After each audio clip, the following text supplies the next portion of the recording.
foodservice.cl. Produce y organiza Espacio Riesgo. Fernando Paulsen junto a sus panelistas e invitados son una combinación clave. Estamos con Guillermo Galindo aquí, que él más conocido como Mala Imagen. Nos ha destruido a todos en Tolerancia Cero, pero lo ha hecho con mucho humor, creo yo, y muy bien. Mis hijos se rían a carcajadas cuando salían los monos sobre estas largas invocaciones. Entonces voy a básicamente partir preguntando de la forma más breve posible. El libro. Muy bien. El libro es un libro que salió recién, se llama Dedocracia, y es un resumen del final del gobierno de Bachelet hasta las primarias. Pasa por la crisis de la nueva mayoría, las peleas internas, los conflictos con la DC, la oposición tratando de meter a Piñera de nuevo, la irrupción del Frente Amplio, los casos de corrupción empresarial, sale Luxich, sale la colusión de las farmacias, etc. Es como un resumen de Chile en la política. ¿Esto todo ya ha sido publicado antes? No, hay material nuevo también. Había cosas publicadas en los últimos años en internet o en el diario de Clinic, y cosas nuevas. ¿Tú tuviste un periodo fuera o no? No. Una vez Matías del Río dijo que yo me había ido del país. Sí. No sé si era una sugerencia o... Pero yo nunca, no. Sí, yo me acuerdo de haberlo escuchado y dije... y de repente, no, y lo peor es que me empezó a escribir mi familia, amigos, y decía, oye, ¿qué pasa? ¿Por qué no nos habías dicho que te ibas del país? Y yo no me iba del país, no tenía idea de dónde se Porque los monos seguían, digamos. Los monos seguían y yo también seguía acá. ¿Cuál es la diferencia entre hacer humorismo político en términos de estos monos y hacer, por ejemplo, una situación que tenga que ver con ficción? Que el humor gráfico político, además de basarse en personas reales, sugiere, o para que tenga gracia, tiene que tener como la cuchara del autor, y la cuchara del autor es cuando uno puede meter su propia opinión, sirve como tribuna, como mi pequeña columna de opinión, creo yo, que es las viñetas. La ficción es todo fantasía y también puede tener un mensaje y puede tener una opinión, pero el humor gráfico político, que es una tradición muy larga en este país, tiene esos elementos de ir retratando la contingencia y qué sé yo, retratando los hechos históricos del país. Obviamente en la versión de uno, con el humor de uno y la visión de uno, pero es más o menos eso. Sí, me parece interesante. Yo siempre he planteado la duda, creo que alguna vez, no sé si te la pregunté o la dije en voz alta, le dije, ¿cuál es la razón por la cual me pones a mí en Tolerancia Cero con corbata? Nunca lo pude entender. Jamás en mi vida estuve en Tolerancia Cero con corbata, salvo una vez. Bueno. Esa vez fue cuando fuimos a entrevistar a ese señor que está apareciendo en pantalla, que era presidente de la República, Sebastián Piñera, y que él pidió no ir al canal, sino que recibir a Tolerancia Cero en La Moneda. Y nos pareció a todos nosotros que debíamos ir con corbata a la oficina del presidente de la República. ¿Fue efectivamente en La Moneda? Y fue efectivamente en La Moneda. La única vez que hemos entrevistado a un presidente fuera de el set que correspondía, porque él pidió que fuéramos a La Moneda. Y es la única vez que yo he estado con corbata, y sin embargo en todos tus monos aparezco con corbata. Lo que pasa, voy a explicar esto, que es un tema país. Obvio, esto es un tema de alta tradición. Sí. Espérate que yo te dibuje a ti y que tú me pidáis, oye, ¿por qué me pusiste a mí diciendo cosas que yo no digo? No, lo que pasa es que yo el dibujo de Tolerancia Cero lo hice una pura vez. Para la primera temporada, digamos, de Sin Tolerancia. Lo hice una pura vez, y esa vez yo estaba viendo la tele y los dibujé, y yo no me fijé en la ropa de cada uno. Después busqué en Google y busqué una foto de cada uno como para revisar cómo se vestían, y había una foto de ti con corbata, y yo dije, yo lo digo sale con corbata. Yo lo digo en broma. Y después, claro, nunca cambié el dibujo, pues nunca lo actualicé, pero ahora en la nueva versión está actualizado sin corbata, porque está con esos chalecos fluorescentes. Yo hacía una distinción tajante de vestimenta entre Tolerancia Cero y Última Mirada, que también hago hoy día, donde en Última Mirada uso corbata y en Tolerancia Cero no.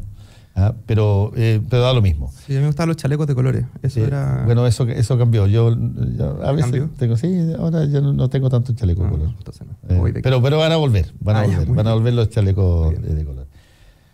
¿Qué es, Guillermo Galindo, qué es lo que particularmente te atrae a ti cuando tú decides, por ejemplo, describir a un tipo de persona? ¿Tiene que ver ¿cuándo eso puede ser un factor de su, llamémoslo así, fisonomía? ¿Cuándo eso puede ser su manera de hablar? ¿Cuándo eso puede ser, qué sé yo, el uso de determinadas palabras? ¿Cómo se escoge? ¿Cuál es el elemento a resaltar? Bueno, la caricatura tiende a resaltar las muletillas, tiende a resaltar los conflictos que tenga esa persona con otras personas, cómo habla, cómo se viste, y además las cosas que uno quiera destacar en el dibujo, porque uno siempre, cuando agarra un contexto grande y hace una viñeta, que es un puro dibujito con un diálogo, tienes que resumir todo el conflicto en un dibujo, y ese dibujo ahí uno discrimina muchas cosas porque deja fuera otras cosas que no alcanzas a tocar en ese dibujo. Entonces uno dice, ya, ¿qué voy a tocar de este personaje? ¿Qué es lo que a mí me importa como autor destacar? Porque podría destacar muchas cosas buenas, pero uno elige generalmente las cosas malas, porque generalmente hay también una intención de crítica. Entonces uno elige lo que uno quiere destacar, pero eso tiene que ser coherente con el personaje, digamos, con la persona. O sea, yo no puedo destacar gratuitamente algo de un político que no ha hecho, por ejemplo, de un ministro. No puedo estar gratuitamente tirándole algo que en realidad no tiene ningún sustento. Trato de ser responsable también en eso, como que tenga alguna sustancia a los dibujos y algún respaldo, no sé, bibliográfico, por decirlo de alguna manera. ¿Y tienes mucha reacción o poca reacción de parte de las personas que son representadas? No, rara vez tengo respuestas de los representados. Muy, muy rara vez. Generalmente no dicen nada. Porque yo he sabido, por ejemplo, que en el caso de Kramer, ponte, que es otro tipo de representación, que es más actoral, ha habido gente que le ha molestado harto. Claro, y que ha tenido interés en conversar con él para decirle, oye, cortala, deja. Sí, es que bueno, Kramer es mucho más famoso y también no sé, me acuerdo cuando hizo esa imitación de Piñera en la Teletón, y Piñera estaba con esa sonrisa incómoda de que lo estaban agarrando para el deseo con demasiada saña, y Piñera estaba ahí y televisado para todo el mundo. Lo que yo hago es un poco más under también, es como que no tiene el alcance que tiene Kramer. Kramer ha hecho películas, ha hecho qué sé yo. Pero eventualmente puede pasar que una persona le moleste y me lo venga a decir. No lo descarto nunca, o sea, puede pasar siempre. Pero yo trabajo independiente de eso. Yo no trabajo yo nunca trabajé, por ejemplo, con Chilevisión. Había gente que después pensaba que yo era el dibujante oficial de Chilevisión, porque ya al final había como retuiteaba los dibujos y cosas claro, así. Y además nosotros de repente conversábamos sobre tus dibujos en la reunión de los días jueves, y había una cosa que era extraordinariamente interesante de los dibujos tuyos cuando tú dibujabas lo que había sido el programa anterior, que copiabas textos prácticamente a la pata de lo que efectivamente habíamos dicho. Sí. Eso significa que tú no los caricaturizabas en sí. La forma, los diálogos, eran reales. Eran reales, yo anotaba todo lo que decían, estaba tipeando, tuve la suerte de aprender a tipear rápido, entonces iba escribiendo todo lo que decían, y al final del programa tenía que hacer el guión y también meter fantasía para que quedara chistoso, porque el programa no siempre era chistoso, pues muchas veces era muy denso, o a veces era fome, o a veces era muy hilarante y había que superarlo. Entonces, claro, pero yo sentía que tenía que ser basado realmente en hechos reales, y cuando estaba muy fome a veces inventaba cosas y a veces se picaban y me decían, no, oye, nunca pasó eso. Y decía, bueno, es una caricatura, pues si no... Lo siento mucho, pero si no queda divertido. Sí, fíjate que hay otra cosa que es interesante y que no es primera vez que me pasa. Las personas que hacen humor, no necesariamente en sí esas personas son particularmente divertidas. No, yo soy muy fome. Sí. A mí me ha pasado entrevistar, por ejemplo, gente que hace humor y que cuando son la persona y no el personaje, oye, pero cuesta sacarle algo estimulante. Es que el humor es serio. Hay algo ahí de que hay algo de que uno necesita traspasarle más bien a la historieta, que no lo hace directamente. Puede ser. Yo en realidad soy bastante tímido y callado, entonces la historieta es el lugar donde me desenvuelvo, y ahí tengo un sentido del humor que a alguna gente le gusta y a otra gente no le gusta, pero es mi sentido del humor, creo que todas las personas lo tienen. Pero en persona no soy ni histriónico, ni divertido, ni mucho menos, ni el alma de la fiesta, nunca. Creo que uno elige su pequeño lugar donde puede expresarse. Hay gente que lo hace en la pintura, hay gente que lo hace en la música, hay gente que lo hace en el teatro, y yo lo hago en los dibujos, y en los dibujos meto mi humor. Y yo tengo un sentido del humor, lo que pasa es que me sale mejor dibujarlo que hablarlo. Y sí, pues los humoristas o la gente que se dedica al humor muchas veces fome en persona y Yo me considero fome en persona y otras personas me encuentran también fome dibujado, entonces cada uno elegirá cuál es lo que le gusta. Pero una de las cosas interesantes de tus dibujos es que tus dibujos tú miras los monos y sabes quiénes son. O sea, Sí. Si bien son monos que tienen pocos trazos, Sí. tú sabes exactamente a quién representan, digamos. Se ve bien capturada la imagen de la persona. Sí, eso fue algo que logré con el tiempo, con el estilo que fue inventando. Es un poco lo que pasa con los Simpsons, que uno ve el personaje de los Simpsons y dice, ah, bueno, este cantante y todo, y se entiende. Y claro, yo tengo una técnica bastante limitada en cuanto a, qué sé yo, no hago fondos, no hago grandes achurados, detalles. Y trato de que las líneas sean las menos y que se entienda la persona. Eso para mí es la misión. Que se entienda el personaje con las menos trazos posibles. Y funcionó, no sé por qué funciona. Y claro, y funciona más cuando el personaje tiene algo característico. Cuando, no sé, era más fácil obviamente dibujar a Villegas que dibujar a Bofill. Algo que lo haga característico, la persona de verdad, en el dibujo queda muy, muy fácil. Cuando tienen barba, bigote, Sí. es más fácil. Ahora, en el caso nuestro, Sí. de Tolerancia Cero, ¿escogiste el programa por alguna razón en especial y versus otro programa? No, yo no tengo TV cable, nunca he tenido TV cable, entonces yo veo pocas cosas en la tele y no veo mucha tele. Yo creo que estaba un domingo en la noche viendo tele y Tolerancia Cero lo veía de repente. Hay gente que piensa que yo siempre fui fanático y lo veo desde los no sé cuántos años duró, pero no, yo lo estaba viendo ese día. Sigue vigente, te quiero informar. Sí, a veces los dibujo. Estaba viendo el programa y dije, bueno, los voy a dibujar y los voy a dibujar nomás porque me parecían divertidos los cuatro en el panel. ¿Partiste con quiénes cuatro? Estaba, ¿cómo se llama este? Eichols. Con Juan Carlos Eichols. Del Río, Villegas y tú. Y yo, ya. Entonces los dibujé y en ese momento no iba a hacer una saga de Tolerancia Cero, yo iba a hacer un dibujo nomás. Y de repente se me ocurrió poner los diálogos, como que el primer capítulo era una tontera, era como que tú le decías a Villegas, vamos a tomar una chela, él decía que no, y decía, jamás me diría que no, sí que le invito a una chela. Claro, ni siquiera tenía sentido, ni siquiera tenía relación con el programa. Y lo publiqué y un amigo me sugirió, oye, podría haber un segundo capítulo porque esto quedó muy bueno. Y ahí hice un segundo capítulo y después me puse más serio, dibujaba a los invitados y todo eso. ¿Y de dónde viene tu historia de dibujo? ¿Esto es natural, algo que hiciste en tu casa, de cabro chico de siempre, o tuviste escuela? No, yo nunca estudié, bueno, creo que se nota que nunca estudié. Y yo siempre hacía historietas desde niño. O sea, tengo historietas que hacía de niño y hacía muchas parodias y dibujaba sobre películas que me gustaban y dibujaba personajes e inventaba historias. Lo que pasa es que hace 10 años empecé a mostrar eso y con un estilo en blanco y negro y hecho para internet. Antes hacía colores, los dibujos y qué sé yo. Y tiene mucha influencia de muchas cosas. Tiene influencia de otras historietas, tiene influencia de dibujos animados, tiene influencia de grupos musicales, tiene como que de todo eso nació mi tipo de humor y yo lo fusioné y quedó esto, que fue evolucionando en el camino. Al principio no era como se... ¿Te han censurado alguna vez un dibujo? Me han censurado en algunos lugares más que algunos dibujos. Hay lugares que me han invitado y me han desinvitado. No se puede porque al final después igual me llevaron, pero perdería la... Pero hay veces que no les gusta porque piensan que voy a hablar de, no sé, de temas religiosos y son instituciones religiosas. O hay veces que por el lenguaje, por ejemplo, igual uso garabatos en los dibujos a veces, y antes mucho más. Y claro, dicen, no, esto no es apto para los niños. Una vez me pidieron unos premios que iban a hacer un concurso para niños y yo mandé algunos libros y después me supe que tuvo muchos problemas con el director, el tipo, se los tiraron por la cabeza porque decía, esto no es para niños. Este camino te abre algunas puertas, yo creo, y te cierra otras. Hay medios que me quieren y medios que no me quieren, hay lugares que me quieren y lugares que no. ¿Cómo se puede vivir de la historieta cómica o política en Chile?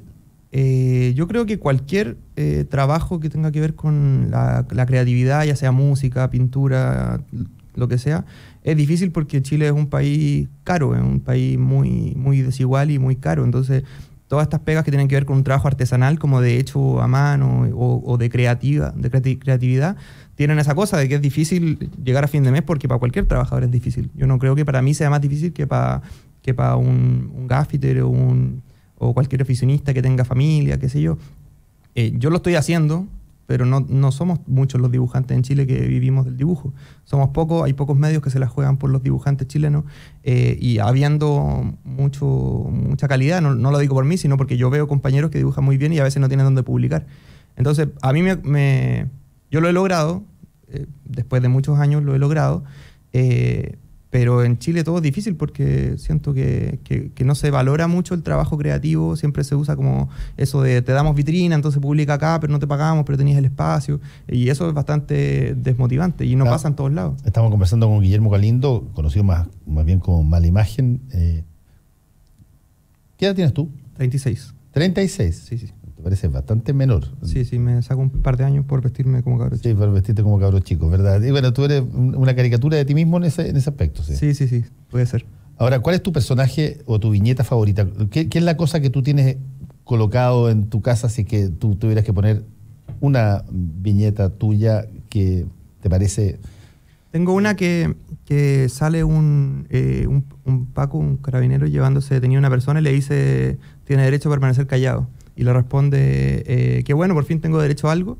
Y que fue un dibujo que hice una vez y que me gustó mucho y que además tiene una cosa simbólica porque yo hice unos talleres en la penitenciaría el año 2015, de varios meses, taller de dibujo. Y al final como premio se nos ocurrió regalarle algo a los internos que habían participado y a los que habían participado más. Y hicimos unas poleras con ese dibujo, con esa viñeta.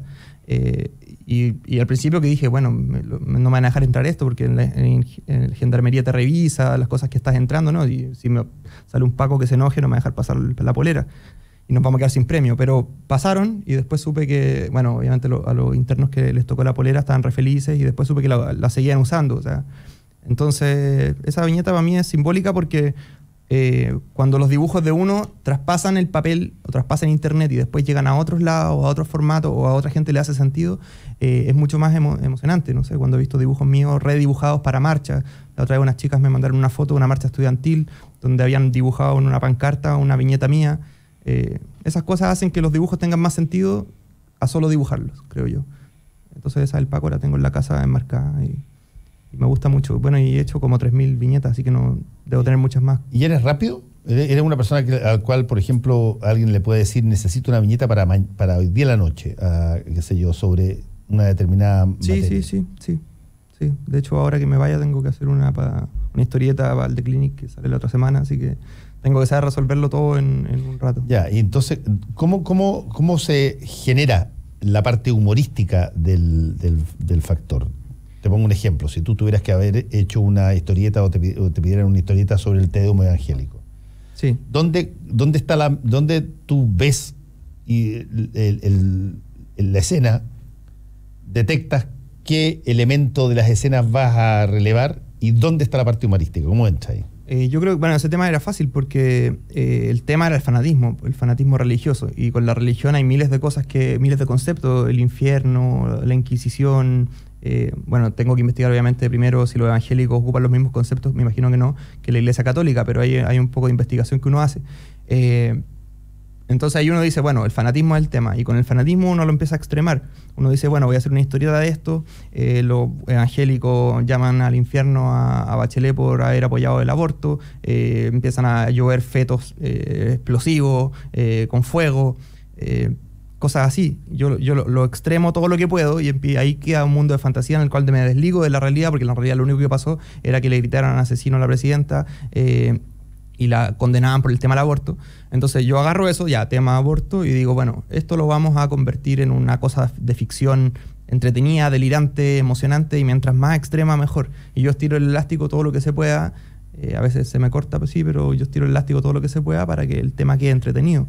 Y esto, me imagino yo, Guillermo, que debe tener dos caras. Una cara de montones de gente que te felicitan y dicen fantástico, estupendo, pero debe tener cara también de gente que eventualmente se vio representada y considera esto, pero prácticamente lo más cercano a una injuria o a sí, una cosa injusta, un atentado. ¿Te han enrostrado a raíz de tu caricatura? Yo por lo menos no lo he hecho nunca, digamos. No. Hay gente que sí, hay gente mucha gente que le molesta mucho porque se sienten ofendidos cuando toco temas que a ellos por ejemplo, el tema del aborto, siempre cuando lo toco es muy polémico en los comentarios que me llegan. Y también, bueno, hay gente que me imagino que le molestan mis dibujos porque me empiezan a bloquear. Tengo muchos políticos que me tienen bloqueado en Twitter o cosas así. Así, ¿eh? Hartos. La otra vez me di cuenta que eran hartos más de los que pensaba. No sé para qué me bloquean, porque igual yo me entero de todo lo que hacen, pero sí, hay gente que no le gusta y que me lo dice. Yo creo que también están en su derecho de que no les guste. Yo tengo que ahí poner la cara nomás y y el pecho a las balas. Pues. No, yo no dibujo para caerle bien a todo el mundo, yo dibujo porque me gusta dibujar. ¿Cómo escoges, por ejemplo, tú exactamente la faceta que tú vas a tener para un determinado personaje? Te pongo un ejemplo. Tú escogiste para mí la extensión de las preguntas. Sí, sí. ¿No es cierto? Cosa que también hizo Kramer. Cuando dos humoristas que probablemente no tienen nada que ver entre sí escogen más o menos lo mismo, debe haber algo de razón en la lógica. Sí. Ahí, como lo hemos conversado con Fernando Villegas hace mucho tiempo, cosa que no tienes por qué saber. De hecho, lejos, quien ocupa más tiempo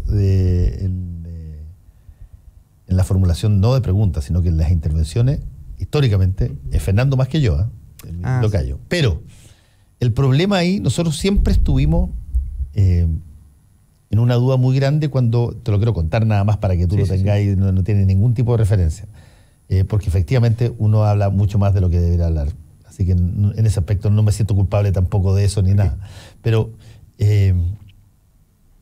efectivamente cuando decidimos introducir invitados, hubo una discusión muy grande al principio sobre cuál rol iba a tener el invitado. Si era una persona a la cual venía para ser preguntado e interrogado, o si venía como un quinto panelista que tenía todos los derechos de los panelistas, es decir, intervenir sobre lo que quisiera y por lo tanto participar de esta mesa. Sí. Y así lo dejamos, tal cual, que fuera un quinto panelista, por lo tanto nosotros éramos panelistas, no pasábamos a ser preguntadores por el hecho de que había un invitado. Pero eso nunca se pudo traducir bien en pantalla. Nunca, jamás la gente entendió rápidamente que si traían a alguien nuevo que después no iba a estar la próxima semana, era porque básicamente le iban a hacer preguntas y por lo tanto no dejaran de hablar largo porque como panelistas, porque no eran panelistas, éramos entrevistadores. Y eso siempre quedó mal.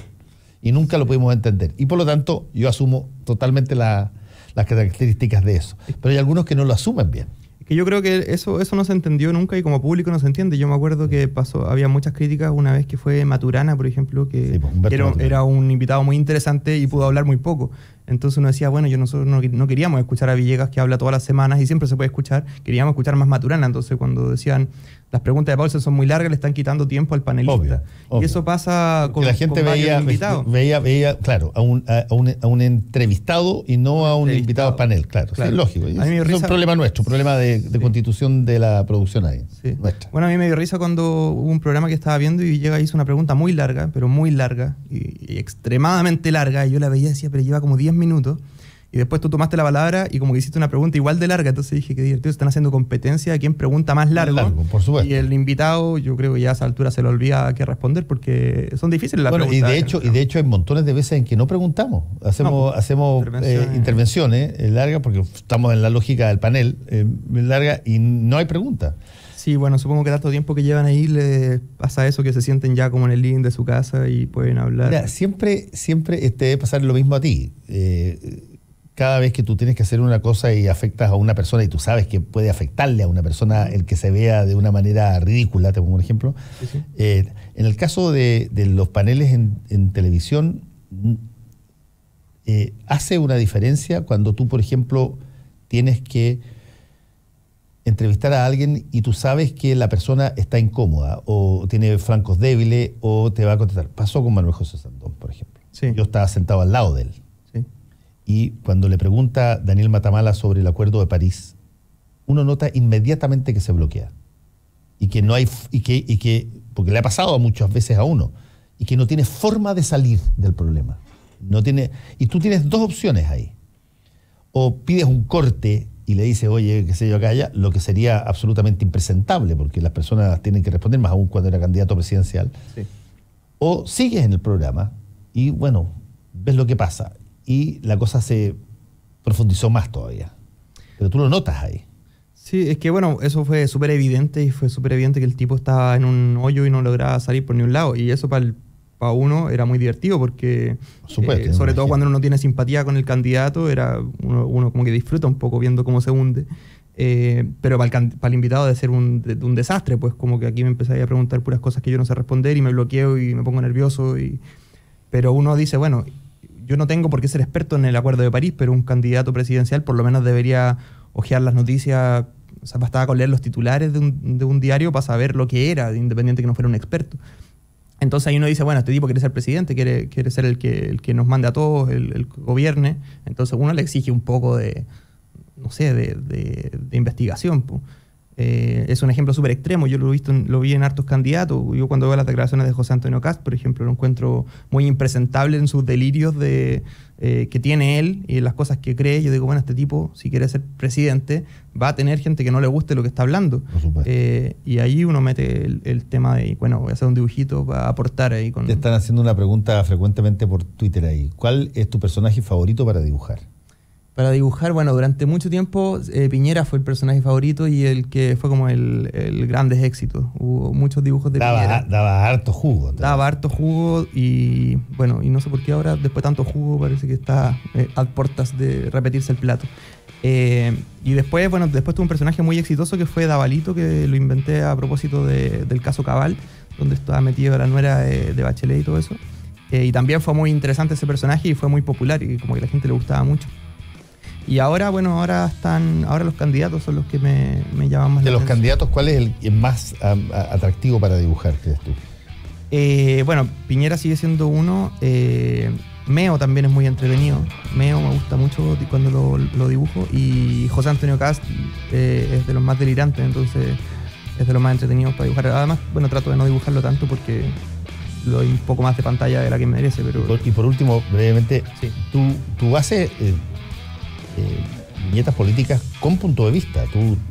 Se descubre, como tú no eres una persona de derecha, digamos. No, yo soy una persona de izquierda. Y por lo tanto, ¿qué tanto eso crees tú que sesga o inclina tu viñeta? ¿O si tiene alguna importancia? Sí, tiene importancia y sí inclina. Yo nunca he sido imparcial ni objetivo en los dibujos. Creo que se nota y una vez alguien me dijo, oh, pero tú lo que haces es horrible porque los dibujantes de humor político serios no son imparciales y no tienen posición política. Yo pensaba, ¿a cuál dibujante se refiere? Todos los dibujantes de humor político tienen posición política. Claro, entonces todos los autores tienen un punto de vista. Yo creo que se nota claramente que mis simpatías a veces no van por un lado, van por otro lado. Yo soy de izquierda, eso se nota y no lo oculto. Y el que quiera ver objetividad, yo no soy un medio de comunicación y ni siquiera los medios de comunicación la tienen. Yo soy un puro autor. Lo que pasa es que hay muchos autores. El que quiera ver humor gráfico de derecha, hay autores de derecha también, hay dibujantes que los pueden buscar. Está lleno y hay muchos medios entonces este es mi punto de vista. Dedocracia es el libro de Mala Imagen. Guillermo Galindo es el verdadero nombre del autor y quien ganó este libro es Jocelyn Calderón, que es Josie Clip en Twitter, y darle una firmadita a la Jocelyn. Vamos a hacer una dedicatoria. Para que reciba ese libro. Ya, nos encontramos, te agradezco mucho, Guillermo, porque hayas estado acá aquí. Sigue dibujándonos porque, como decía, no me acuerdo quién, no importa qué digan de ti, pero que sigan hablando de ti, así que dale todo lo que tú quieras a Tolerancia Cero. Ok, gracias por la invitación. Sobre todo a Villegas, que le carga. Me parece que no le gusta mucho. Se siente último, así que dale duro nomás. Chao, nos volvemos a encontrar el miércoles.